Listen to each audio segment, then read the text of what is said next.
هل أجد لديك ما يقي برد الليل وحر النهار؟ لدي هذا للبرد وهذا للحر. ولكليهما؟ وهل ما يقي البرد يقي الحر؟ نعم، حين يظلنا صيفا فهو يقينا الحر، وحين يدثرنا شتاء فهو يقينا البرد. لكن إن أردت فلدي رداء لا يليق إلا بالفرسان. ومن قال لك بأنني فارس؟ يعرف الفارس بسيفه. بل بعقله وخلقه. بل بسيفه. ماذا تفيد الرجال أخلاقهم إن لم يكن معهم سيف يحميهم؟ أخالفك الرأي سيدتي.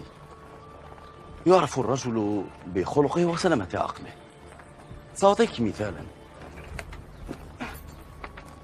خذي سيفي هذا واعطني منديلك.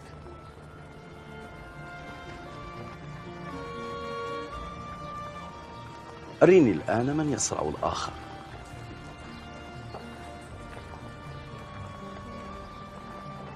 ستعرفين يوما ما بأن أخلاق الرجال أمضى من سيوفهم يا صاحبة المنديل.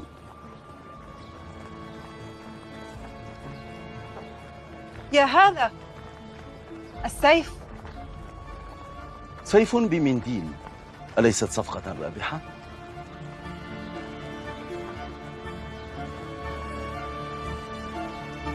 طريف، أحسنوا للأسرى ولا تؤذوه. أيها الأمير، ائذن لي بذاك الأسير. ولك يا شداد.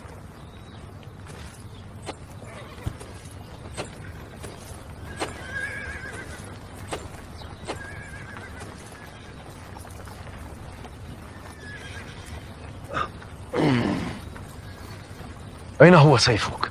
هذا هو. أليس هذا سيفك؟ أجل.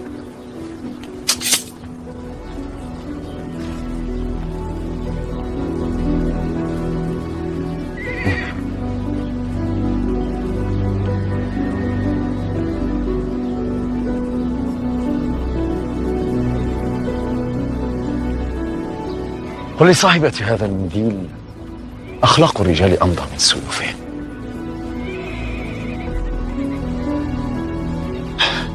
هيا امضي إلى حيث تشاء فأنت حر، وسألتمس لك طريقا كي لا يعترض أحد من جنودنا طريقك.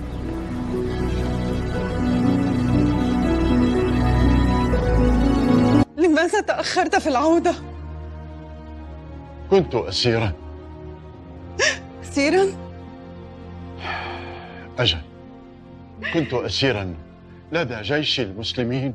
ويل قلبي عليك. وكيف استطعت الفرار من الأسر؟ لم أفر، بل هم أطلقوا سراحي. كيف؟ خذي.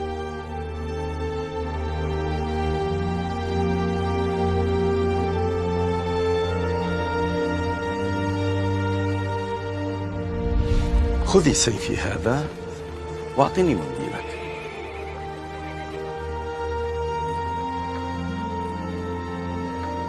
أريني الآن من يصرع الآخر.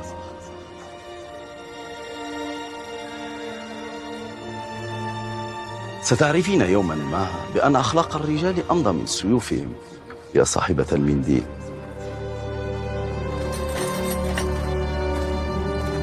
يا هذا السيف.